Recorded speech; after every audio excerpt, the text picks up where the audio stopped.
10월 3일 목요일 하나님 말씀 호세아 2장 14절부터 23절입니다. 함께 교독하겠습니다. 그러므로 보라, 내가 그를 타일러 거친 들로 데리고 가서 말로 위로하고 거기서 비로소 그의 포도원을 그에게 주고 아골 골짜기로 소망의 문을 삼아 주리니 그가 거기서 응대하기를 어렸을 때와 애굽 땅에서 올라오던 날과 같이 하리라. 여호와께서 이르시되 그날에 내가 나를 내 남편이라 일컫고 다시는 내 바알이라 일컫지 아니하리라. 내가 바알들의 이름을 그의 입에서 제거하여 다시는 그의 이름을 기억하여 부르는 일이 없게 하리라. 그날에는 내가 그들을 위하여 들짐승과 공중의 새와 땅의 곤충과 더불어 언약을 맺으며 또 땅에서 활과 칼을 꺾어 전쟁을 없이 하고 그들로 평안히 눕게 하리라. 내가 내게 장가들어 영원히 살되 공의와 정의와 은총과 긍휼히 여김으로 내게 장가들며 진실함으로 내게 장가들리니 내가 여호와를 알리라. 여호와께서 이르시되 그날에 내가 응답하리라. 나는 하늘에 응답하고 하늘은 땅에 응답하고 땅은 곡식과 포도주와 기름에 응답하고 또 이것들은 이스라엘에 응답하리라.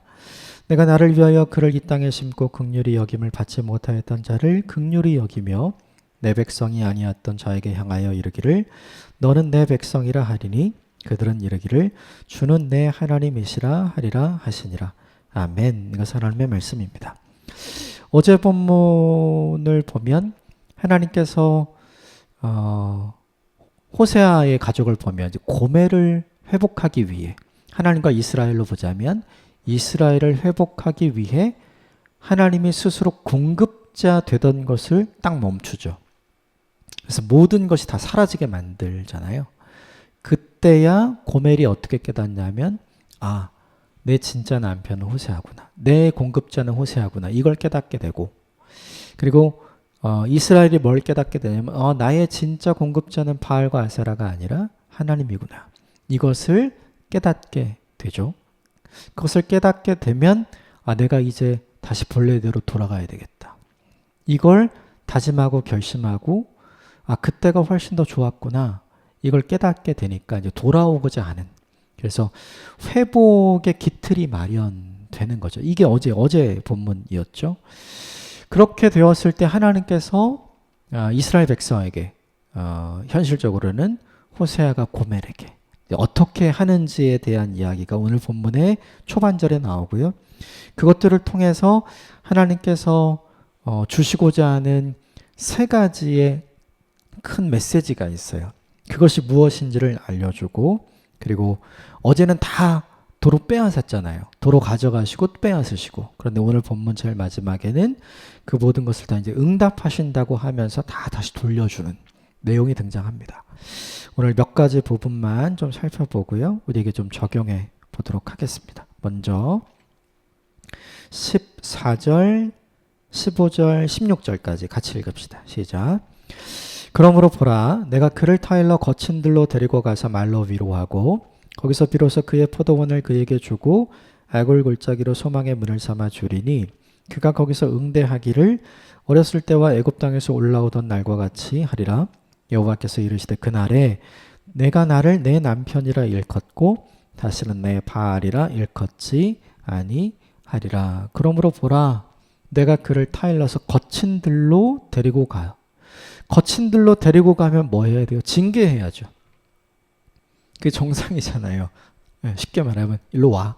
이렇게 끌고 가서 징계하고 심판하고 막 이래야 정상적일 것 같은데 거기서 하나님이 하시는 거는 그게 아니에요. 오늘 본문 14절 보면 위로하고 그리고 15절을 보면 다 빼앗았잖아요. 포도원을 다시 주고 그리고 아골 골짜기로 소망의 문을 삼아주는 이스라엘 백성들에게 이제 아골 골짜기는 여리고성 승리 이후에 아이성의 패배, 아간의 죄 때문이잖아요. 그러니까 그리고 아간의 집 식구들이 다 이제 죽게 되고 거기가 이제 아골 골짜기가 되었죠. 그러니까 아골 골짜기는 심판과 징계를 의미하거든요. 거기는 희망이 없고 소망이 없고 그냥 절망이에요. 죽음이고 끝인데 오늘 거기를 소망의 문으로 삼아 주겠다. 거친 들로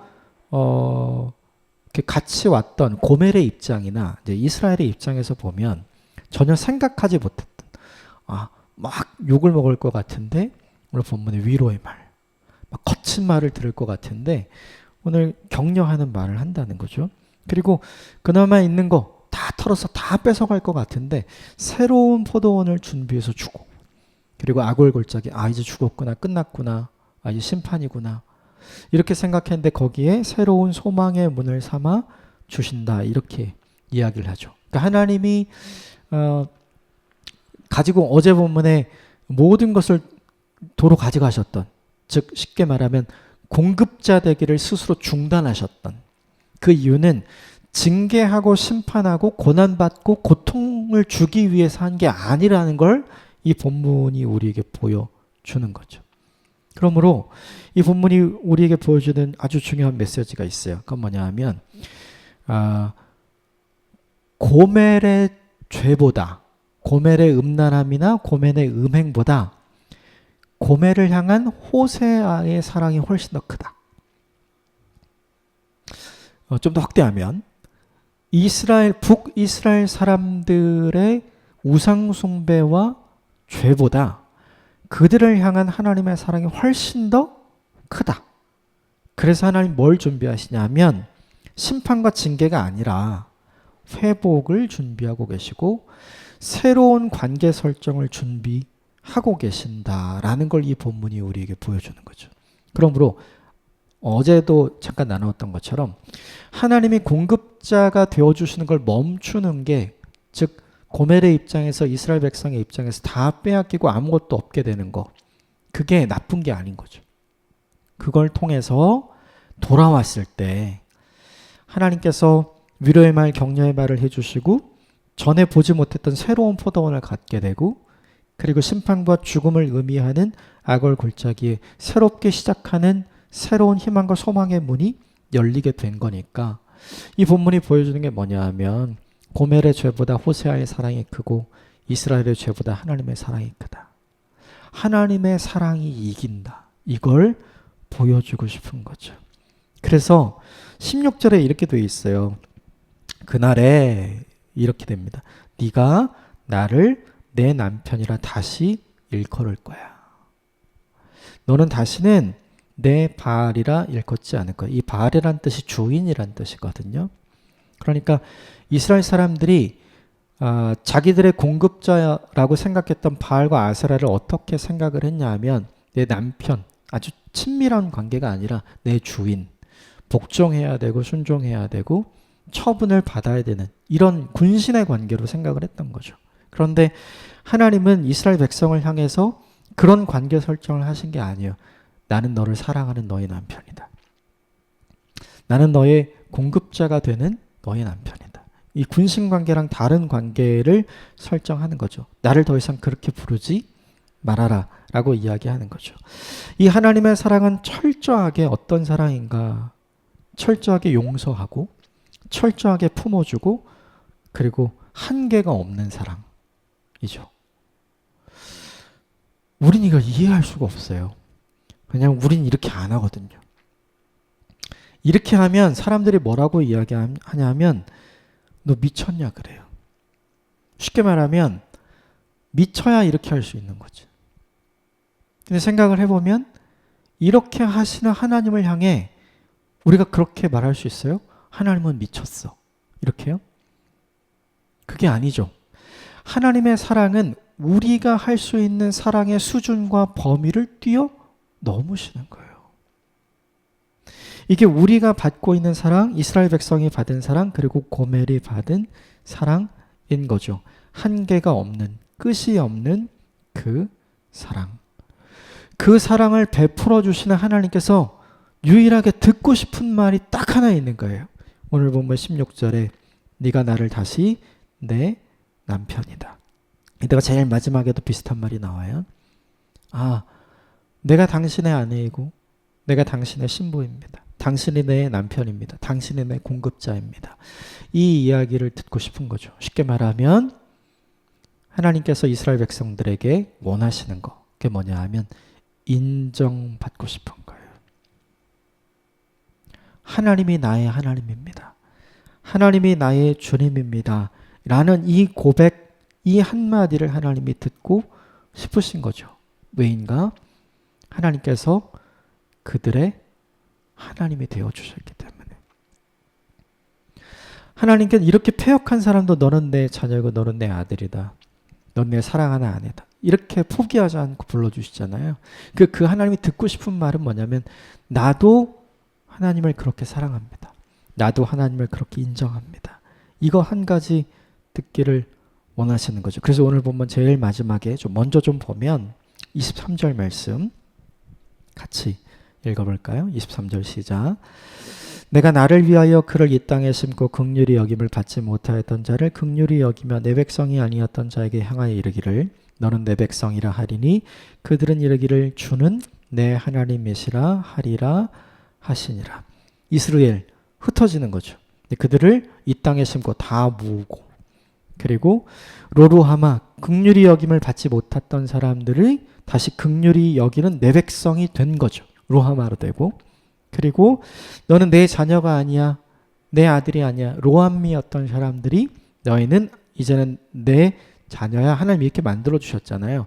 그러면서 하나님이 이렇게 얘기하는 거예요. 그들이 이르기를 이 모든 회복을 경험한 사람들이 이렇게 고백할 거라는 거죠. 주는 내 하나님이시라. 하나님은 나의 하나님입니다. 하나님 이 말씀 듣고 싶은 거예요. 이 본문을 우리에게 정하면 하나님께서 인생의 고통과 고난과 때론 징계와 같고 때론 심판과 같은 인생의 시간을 거치면서 하나님께서 우리를 거칠게 다루실 것 같은 장소로 우리를 인도하는 때가 있죠. 오늘 보면 14절에 거친 들. 그런 때가 우리 인생에 있단 말이에요. 근데 그때 우리가 생각하고 예상하고 우리가 경험하는 것들은 실제로는 전혀 다른 것일 수 있어요. 오늘 본문의 위로의 말, 내가 생각하지 않았던 새로운 보도원, 그리고 아골골짜기가 아니라 소망과 희망의 문.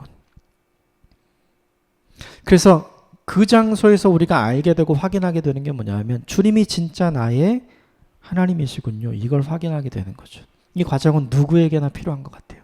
그래서 이런 가정은 누구에게나 있게 되는 것 같아요. 하나님의 사랑은 절대로 굽은 사랑이 아니에요. 하나님의 사랑은 절대로 편협하지 않아요. 하나님의 사랑은 오히려 그 모든 것을 넘어서서 바른 사랑이고 끝까지 용서하고 끝없이 사랑하시죠. 그 사랑을 받고 있는 우리가 깨달을 때, 제대로 알게 될 때 우리도 고백할 수 있게 된 게 나도 그 주님을 끝없이 사랑하겠습니다. 주님이 나의 공급자가 되십니다. 이 변화와 이 고백이 하나님이 듣고 싶은 고백인 거죠. 오늘 하루를 사시면서 이 고백을 계속했으면 좋겠어요. 하나님이 내 하나님입니다. 주님이 내 아버지이십니다. 주님이 나의 구원자이십니다. 주님이 나의 공급자 되십니다. 이게 하나님이 듣고 싶은 말씀이거든요. 우리의 고백. 이 고백을 계속해서 하게 되는 오늘 하루가 되기를 주님으로 축복합니다. 이걸 이런 은혜와 복과 회복을 주시면서 하나님께서 세 가지 그동안 없었던 것을 주신다고 해요. 그게 17절, 18절, 19절에 나오는데 17절 같이 읽겠습니다. 시작. 내가 바알들의 이름을 그의 입에서 제거하여 다시는 그의 이름을 기억하여 부르는 일이 없게 하리라. 내가 너를 이제는 변화시킬 거야. 다시는 바알에게 가지 않아도 되도록 내가 너의 마음을 바꾸어 줄 거야. 너의 입에서 바알이 이야기되지 않도록, 너의 마음과 생각에서 바알이 떠오르지 않도록 내가 너를 바꾸어 줄 거야. 변화를 주시겠다는 얘기죠. 두 번째는 18절이에요. 같이 읽읍시다. 시작. 그날에는 내가 그들을 위하여 들짐승과 공중의 새와 땅의 곤충과 더불어 언약을 맺으며 또 이 땅에서 활과 칼을 꺾어 전쟁을 없이 하고 그들로 평안이 눕게 하리라. 평안을 주시겠다. 이렇게 이야기하죠. 징계와 심판을 통해서 하나님은 분명히 우리가 역사 속에서 알고 있는 이제 북이스라엘의 멸망, 또 남유다의 멸망, 이걸 통해서 하나님은 심판과 징계의 시간을 갖게 하시잖아요. 그런데 그것으로 끝나는 게 아니라 그 다음에 하나님이 주시는 평안이 있다. 세 번째 19절 같이 읽을까요? 시작. 내가 내게 장가들어 영원히 살되 공의와 정의와 은총과 긍휼이 여김으로 내가 장가들며 20절까지 읽겠습니다. 진실함으로 내가 내게 장가들리니 내가 여호와를 알리라. 네가 나를 진짜 아는 사람으로.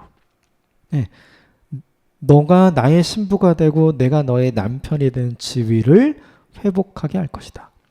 근데 이 모든 것을 뭐를 통해서 하냐면 어제 본문과 이으면 주었던 것을 모두 다 끊는 것. 그리고 오늘 본문으로 보자면 14절에 들어온 거친들로 데리고 나가는 것. 사실은 이게 고멜에게도 안 좋고 이스라엘 백성들에게도 안 좋은 일이잖아요. 그런데 이 안 좋은 모든 일을 왜 하는가? 변화를 주기 위해, 평안을 주기 위해, 회복을 주기 위해, 이 세 가지를 주기 위해 하나님께서 하신다는 거죠. 하나님이 관계를 끊으려고 하는 게 아니에요, 지금. 관계를 끊고 심판하고 징계하기 위해서 그냥 쉽게 말하면 아주 골로 보내기 위해서 일을 하는 게 아니에요. 그 일을 하는 게 아니라 이 관계를 새롭게 만들기 위해서 이 고난의 시간, 이 징계의 시간, 이 어려움의 시간, 공급자가 끊어진 이 시간, 이 시간을 보내게 하는 거죠. 그 시간을 통해서 사람들이 깨닫는 건 뭐냐 하면 진짜 내 남편이 누구인가? 진짜 내 주인이 누구인가? 진짜 내 공급자가 누구인가? 진짜 나를 사랑하는 분이 누구인가? 이걸 깨닫게 되는 거죠. 옛날 어른들이 이런 말씀 자주 하셨어요. 부모를 떠나봐야 부모가 얼마나 소중한지 알아. 밥 며칠 굶어봐야 이 밥이 얼마나 소중한 줄 알아. 이런 얘기 많이 하셨잖아요. 지금 이거 그 얘기하는 거예요. 풍요 속에 있을 때는 그것을 그 풍요를 누리느라 이 풍요를 공급하기 위해 애쓰고 이 풍요를 공급해 주는 분의 사랑이 뭔지를 알지 못하는 거죠.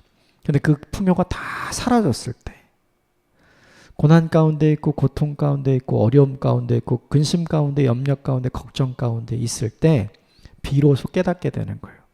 그것이 누구로부터 왔고 그것이 어떤 사랑부터 왔는가 이걸 깨닫게 되는 거죠. 여러분 인생의 고난의 시간 혹은 심판과 징계처럼 여겨질 수 있는 그 시간을 통해서 하나님 우리를 벌 주려고 그 시간을 보낸 게 절대 아니라는 걸 이 본문이 우리에게 보여주는 거죠. 그 시간을 통해서 세 가지를 주시려는 거예요. 나의 변화, 그리고 나의 평안, 그리고 나의 회복. 이 세 가지를 하나님께서 주시고자 하는 거죠. 이 시간을 보내면서 우리가 깨달아야 되는 것은 진짜 하나님이 어떤 분인가. 그러므로 오늘 하루를 사시면서 지금 혹여 이렇게 힘들고 어려운 시간을 보내고 있다면 이 기간을 통해서 진짜 하나님이 나에게 어떤 분인가를 깊이 알고 깨닫는 저와 여러분이 있게 되기를 주님의 이름으로 축복합니다. 그래서 그 이후에 20절, 21절 보면 응답하고 이게 나오거든요. 어제 본문에 다 도로 가져가고 빼앗고 이거 있잖아요. 그걸 다시 돌려주는 거죠. 그러니까 빼앗는 게 목적이 아니에요. 이게 누구로부터 왔는가를 확인시켜 줄 목적으로 빼앗는 거죠. 그리고 그걸 알면 다시 다 돌려주는 거예요. 그리고 더욱 풍성히 돌려주는 거죠. 하나님께서 도로 가져가시는 것은 결코 징계가 아니에요. 결코 심판이 아니에요. 하나님께서 우리를 힘듦 가운데 들어가게 하시는 것은 우리를 벌주기 위함이 절대 아니에요. 우리를 새롭게 하기 위함인 거죠. 결국 이 하나님의 진심과 이 하나님의 마음을 깨닫고 그것을 이해하고 그 시간을 받아들이고 보내는 일이 무엇보다 우리에게 중요한 것 같아요. 오늘 몇 가지를 함께 나눴지만 저는 오늘 하루를 살아가시면서 이거 절대 잊지 않았으면 좋겠어요. 하나님이 듣고 싶어하는 말이 있다. 16절에 내 남편이다. 그리고 23절에 주는 내 하나님이시다. 하나님이 듣고 싶은 말은 하나님 우리에게 하나님이 내 인생의 공급자이고 내 인생의 구원자이시고 하나님이 내 인생의 모든 것임을 인정하는 믿음의 고백을 듣기 원하시거든요. 이 믿음의 고백을 진심을 담아서 하나님 앞에 올려드리는 오늘 하루가 되시기를 주님으로 축복합니다. 함께 기도하겠습니다.